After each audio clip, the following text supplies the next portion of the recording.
One crisp autumn evening, 5 adventurous boys, Jake, Ben, Ryan, Chris, and Sam, decided to explore an old abandoned house at the edge of town. As they approached the decaying mansion, the wind whispered through the overgrown trees, and the setting sun cast mystery shadows across the yard. The front door, hanging loosely on its hinges, creaked open as they pushed their way inside. "Let's split up and look for something cool," Jake suggested, his voice echoing through the empty halls. They all agreed and went their separate ways. Ryan and Chris ventured into the basement, their flashlights flickering as they descended the creaky stairs. The air was thick with dust and the scent of decay. They stumbled upon old rusty tools and cobweb-covered shelves. Just as Ryan was about to pick up an old lantern, they heard a faint whispering.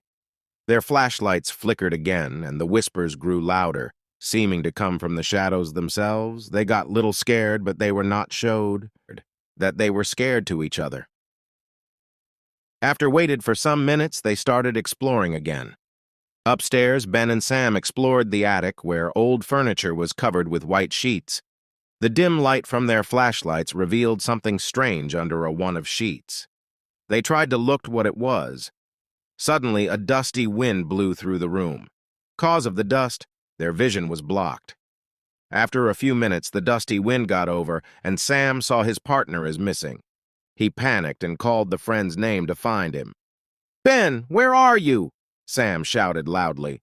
But Ben wasn't responded. He shouted again loudly. This heard the friends who were in the basement, and they ran to upstairs quickly. They asked what happened to Ben, and Sam replied what happened actually. They tried to find his friend, but they were not able to find any clue about Ben. Jake, examining the dusty portraits lining the walls, while wandered through the main floor. His flashlight caught a glimpse of a mirror in the hallway, and he froze. In the reflection, he saw not just himself, but a dark figure standing behind him. He thought it was Ben, and he spun around, but the hallway was empty. His heart pounded. Reuniting in the main hall, Jake shared his unsettling experience. Suddenly, the front door slammed shut with a deafening bang. The temperature plummeted, and the whispering voices surrounded them, growing louder and more menacing. Panicked, they tried to force the door open, but it wouldn't budge. The shadows in the room seemed to scary, forming ghostly figures. The boys huddled together, their breaths visible in the frigid air.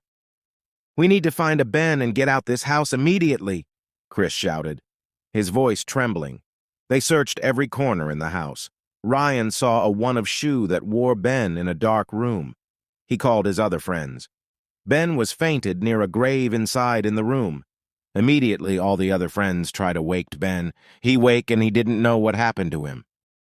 Suddenly, the mysterious voices started to be heard again. They helped Ben to get up and they tried to find a way out. They raced through the house, but every door and window was inexplicably sealed. The walls seemed to close in on them, and the ghostly figures followed their every move. Just when they thought all hope was lost, Jake remembered the cellar door they had seen earlier. They rushed to the kitchen, where the cellar door led to a dark, narrow staircase. Desperation drove them down into the darkness. As they reached the bottom, they found an old wooden door. They pushed through it and stumbled into the cool night air, the house's sinister whispers fading behind them. Breathless and shaken, they fled back to town, vowing never to speak of what had happened. The old house remained a chilling reminder of their terrifying ordeal.